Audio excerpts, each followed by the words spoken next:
What's up? What's up? It's Juwan Buford Broadcasting, Troy Metropolitan area. And what I want to talk about today is a conversation I had with one of our partners recently about some of the challenges that she was having in her business with impatience and also dealing with the people who are around her.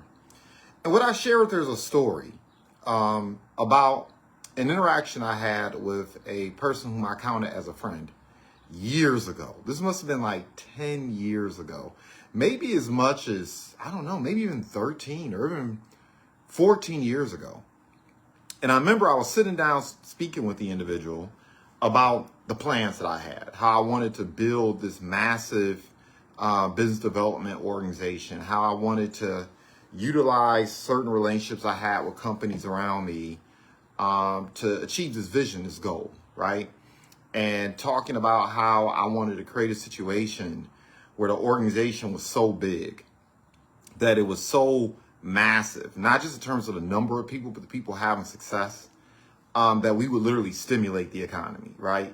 Anyone who's worked with me knows that has been a goal of mine. And the reason why that's important to me is because, once again, I believe entrepreneurship is empowerment. I believe that the most effective way to help people live more fulfilled lives of satisfaction, is to give them the means and the tools to grow successful businesses so they can take control of what happens at their kitchen table. Because let's face it, once again, it's tough to make smart decisions in terms of your family when your stomach is touching your back financially. You don't know where your next dollar is coming from, either because your business isn't generating revenues on a consistent basis, or because you don't know whether a job is going to be there 2 years, 2 months, 20 years from now, right? It's tough to make those type of decisions. And it's just hard to live your best life when you are living a life that is dominated by scarcity, right? And of course, we know it's the small business owners that ultimately determine your quality of life. You go to any community in the United States, with rare exception, and the communities that have thriving small businesses are the communities that are healthy, right? Because they're the primary employers. And when you're the employer, you determine whether or not the grass gets cut. You determine whether or not trash gets picked up. You determine whether or not there's a school, a rec center, or a liquor store at the end of your block, right? And so I wanted to build this. I had this vision, because if I could create 100,000 successful entrepreneurs, whether they be in my block, my city, my county, region, state, whatever the case may be, I know that's one of the greatest contributions I can make to make the community healthier and just to create more camaraderie. I just believe a rising tide lifts all ships. So that was my vision, right?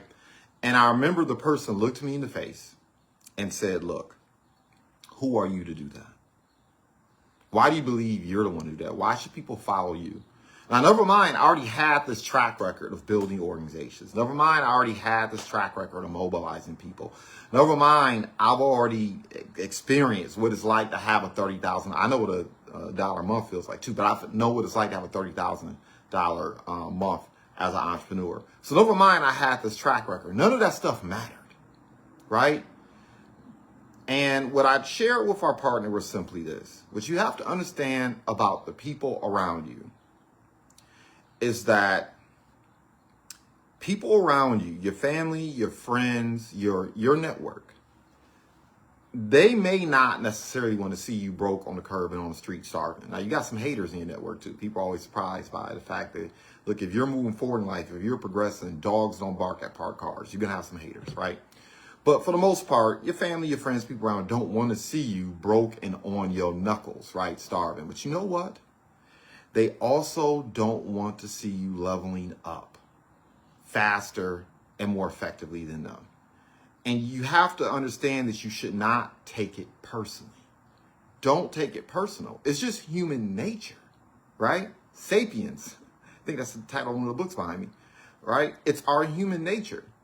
And so, because of that, if people aren't necessarily supporting your business, if they're not willing to patronize you, if they're not willing to pay for your product and service, if they're not willing to pay for your value prop, don't get upset with them. Because most people, are, whether they know you or not, no one woke up today, with rare exception, and says, you know what? How can I make this person's life better? No, they're waking up thinking about WIIFM. What's in it for me? They're thinking about taking care of their families, meeting their needs, meeting their comforts, being comfortable, right? And so it's like almost a sense of entitlement to believe that people are waking up to make you wealthy, to make you rich. That's not how human beings work. And what I shared was this: while the people around you may not be willing to support you right now, right? Because you haven't had time to cook yet. And I'm going to get into this in a moment. They may not be willing to patronize you right now. But you know what? You can still acquire referrals. And that's why I'm a huge proponent of learning R3, right? When you're working with people, particularly those of us who are in the quote unquote B2B space, business to business space, right? Here's the thing. The people around you may not be willing to patronize you directly, but that doesn't mean they don't see value in what you're doing, right? But that human nature kicks in and they're like, you know what I mean when I'm going with this, right? That's that feeling you get when you're talking to family, friends, people in your network, and they're not gung-ho about what you're doing and not willing to part the hard-earned currency in their back pocket. But here's the thing. When people see value in what it is that you do, if they truly see value in it, while they may not be willing to buy, once again, they are willing to refer. And we know there are 3 types of referrals we ask for. We ask for referrals in terms of who do you know that you want to help, right? And you got to be able to name your avatar. Depending on the market you're taking aim at, you may be asking, who do you know who has children, needs to get their estate plan done, right? Using some examples. Who do you know who's been a victim of identity theft? Everybody. Everyone I know has either been a victim of identity theft or knows someone else who has. Everyone's been touched by it. Who do you know who wants to just make better financial decisions? Who wants to go further, go harder, set better appointments for their family? Who do you know who's serious about being heads of households and moving their family forward, changing their lineage? Who do you know who's buying houses, buying cars, buying real estate, whether to live in or investment purposes? Who do you know who may be in the sandwich generation? And not only they're taking care of the kids, but they're taking care of their parents. Who do you know that's a parent or a grandparent that cares about the welfare of their grandchildren? Like, who do you know? You have to ask. You can't just say, well, who do you know who will buy this? Or can you give me some who? No. Who do you know that you want to help, right? Who do you know that if your car was like stalled out on 7 Mile in Van Dyke or Mac in Van Dyke at 2 a.m. in the morning and it's raining, sleeting, and snowing and AAA ain't picking up? Who would you call on first to come pick you up, right? Who do you know that's a business owner? Who do you know who's looking to grow their business? And look, when you think about business owners, it doesn't necessarily have to be a business owner with 50 employees. Investment advisors, insurance agents, car insurance agents, realtors, attorneys, tax and accounting professionals, right? I ask for who do you know in terms of thinking, who are the people that I want to get introduced to who will already have an audience with the clients I want to engage with, right? Or just who do you know that is a business owner that owns a collision shop, that owns, a hair salon or a barber shop, or that owns a restaurant? Who do you know that manages a car dealership? You know, ask for businesses that you want to deal with as well. But, still be open to other business. Like, who do you know that owns a business, right? You got to be a little bit more specific when you're asking for what it is you desire.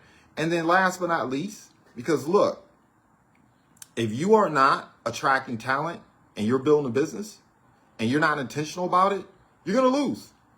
Look, as entrepreneurs, that is the goal, right? To bring value to our clients and to structure everything, our culture, our modus operandi around that, and making sure our clients are happy, but also finding people who want to do that kind of work too. So who do you know that's looking? Most people are looking to earn extra $1,500. Look at the cost of eggs and bread. Who do you know is a go-getter? Who do you know is entrepreneurial? Who do you know who can't sit still? Who do you know who started up multiple businesses? Who do you know that is always talking about financial independence and literacy and business development and sales management, and who's always just can't sit still, social butterflies? Who do you know?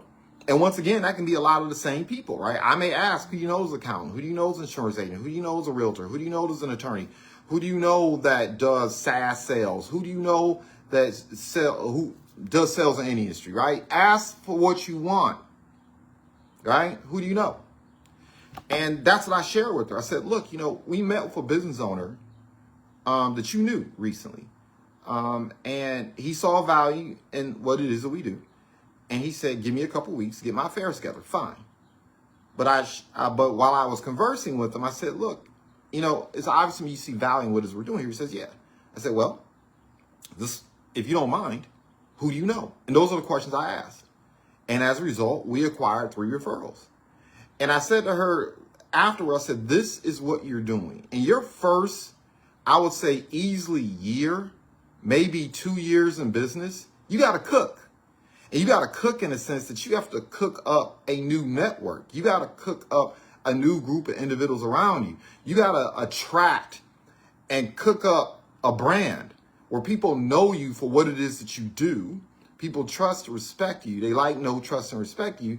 You got to cook within your network, and you have to build out your network, right? Walmart or Dairy Queen, whichever one, doesn't earn tens of thousands of dollars on a monthly basis or hundreds of thousands of dollars on a daily basis, predicated upon whether or not 5 or 10 people are willing to buy their services or products. They rely on a large network of individuals, right, who are driving by that desire what it is that they have, right? And you have to think about your business as an entrepreneur the same way. You got to build that network of individuals. You got to build that network of drive-bys, right? When people, thousands of cars, if not tens of thousands of cars, are going to drive by the Starbucks around the corner from me today. Starbucks is not concerned with the people who drove by Starbucks. They're concerned about people who look at Starbucks, say, I want a $10 cup of coffee, walk in there, they're going to give them great customer service, and they're going to continue doing that, right? You have to think about your business in much the same way. You need to be building your network, right? Now, I do have a training, I'm not going to go into it now, where I utilize this approach in a 3-month period of time, maybe 4-month period of time, 3-month period of time, while I was able to amass 3,000 referrals. And that business launch over almost 2 decades ago is still serving me today. That initial launch where I went out to the marketplace and I wasn't necessarily looking to sell. I was just looking to build my network and get as many people, have as many people as possible, just be aware of what I do, because I knew my intentions were good. I knew my value prop was good. I knew some of those individuals would take an interest in what I'm doing. And that's what I share with her. Give yourself time to cook. Stop being upset and angry and annoyed and going through all these conniptions because your family, your friends aren't patronizing you right now. You got to build outside that network, right? That's the first thing I said in terms of giving yourself time to cook. Here's the other thing that I share with our partner. I said, look, you're still new to this game called entrepreneurship. And whether you're doing it 5 hours a week, 20 hours a week, 80 hours a week, it doesn't matter. You still have to give yourself time to cook as well as an entrepreneur. You got to be a little bit easy with yourself. Yeah, we know there are stories that we hear when people first start any type of entrepreneur endeavor, we hear the stories, right? 3 months became multimillionaire. Those are anomalies. Those are lightning in a bottle, okay? It's like shaking a tree to make dewdrops fall. I remember there was a poem that I was infatuated with. It was actually like a 1 or 2 paragraph poem I was infatuated back in college, and I expanded it, right? And I said, to love someone who doesn't love you is like shaking a tree to make dewdrops fall, right? And what you'll end up having is callous hands and a broken heart, because you don't just wake up and shake a tree and dewdrops fall. Conditions have to be right, right? It has to be dew in the air. It has to be humid in the air. It has to be the type of tree that collects the dewdrops. It has to be a tree that you're capable of shaking, right? And being an entrepreneur is akin to that sometimes, right? You love your business and you want to see it grow, but conditions have to be right. You can't just shake that entrepreneurial tree and expect fruit or dewdrops to fall, right?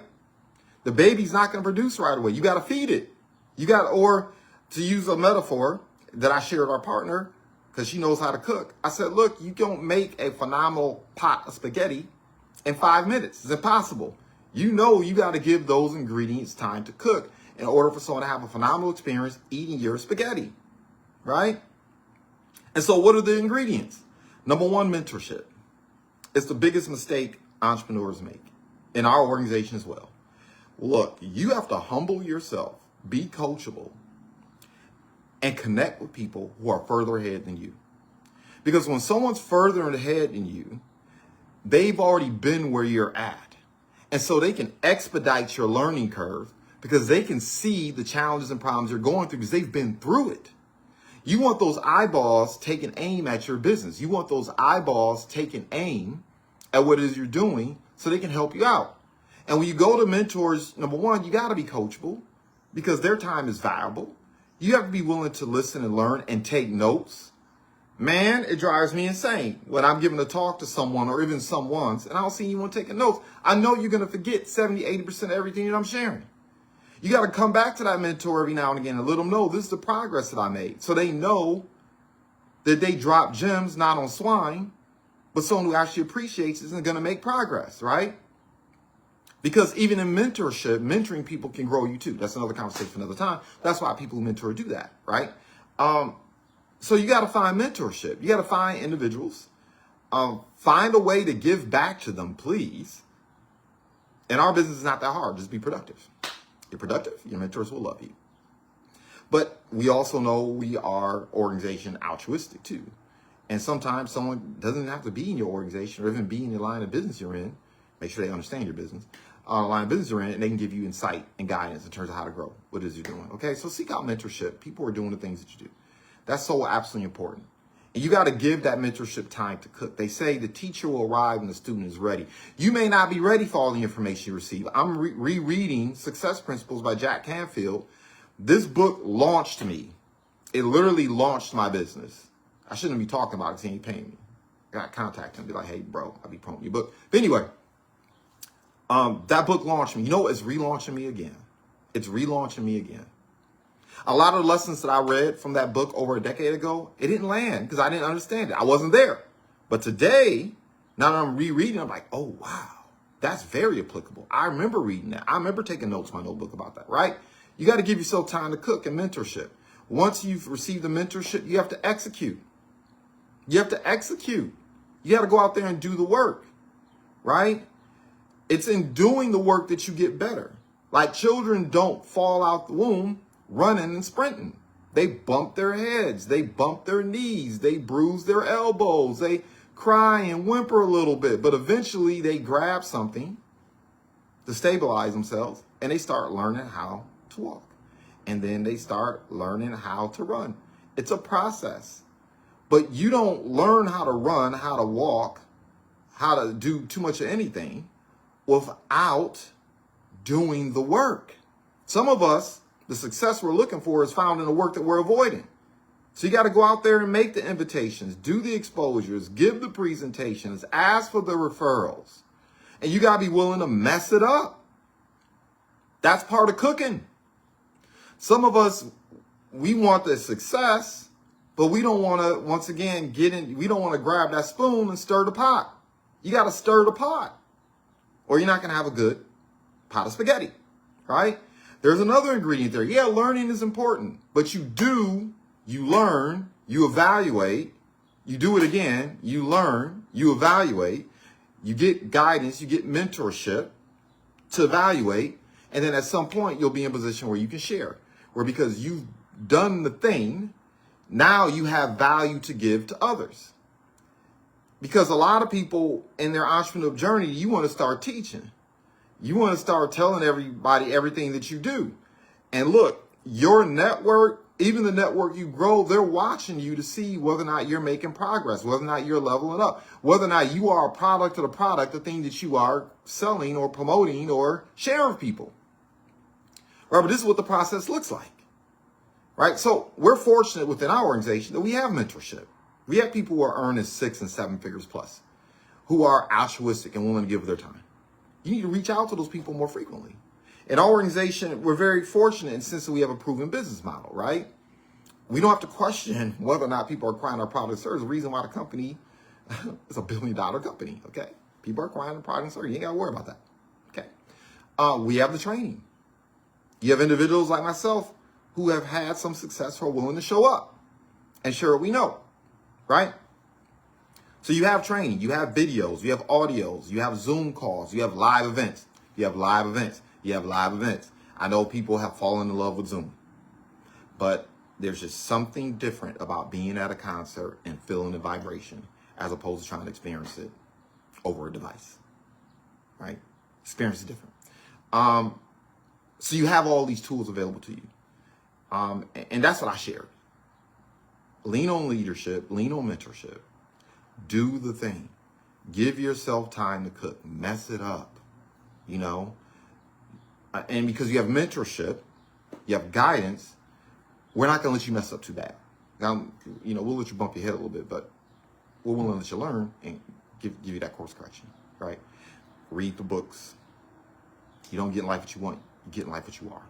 And what you are the things that you consume, right? Develop an appetite for learning. Once again, allow that to cook, right? And you'll look up and you'll find yourself in a situation where you're having increasing success because you're building those knowledge stacks, you're building those talent stacks, you're building those skill stacks, you're developing wisdom and know-how as well. And ideally, once again, I'm gonna keep going back to this, you're leaning on mentorship. So even that process is being expedited, and before you know it, now not only you are effective solopreneur, entrepreneur, but you're also an effective builder, which means you're well on your way to building a successful business. So stop getting upset, once again, with people who aren't supporting you. Don't expect it. If they do, it's a blessing. If people wake up and decide they want to purchase or do business with you, don't be entitled. Be appreciative, right? Have gratitude for the first client, right? Second client, third client. Be appreciative for those things. And then allow yourself to cook in all areas, right? As you build your network, once again, as you get the mentorship, develop the skills, from doing the thing and evaluating, right? And taking the training. And you'll look up and you'll be where you want to be. And it may take you 2 months, depending on how much time you're pouring into it. It may take you 2 years. It may take you 5 years, but the juice is worth the squeeze. Goodbye for now. Celebrate success in advance.